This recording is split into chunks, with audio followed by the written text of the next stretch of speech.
টাকার হচ্ছে কত?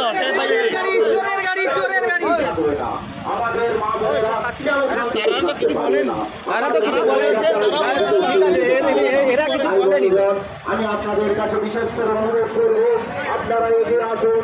আমাদের যে গান্ধের গান্ধ আছে, শান্তি রাস্তা শান্তি নিতে শান্তিভাবে করবো। আজকের বন্ধুগণ, আপনারা এলাকার মানুষরা দেখুন, আজকে আমরা প্রভাবে নিয়ে এসেছি।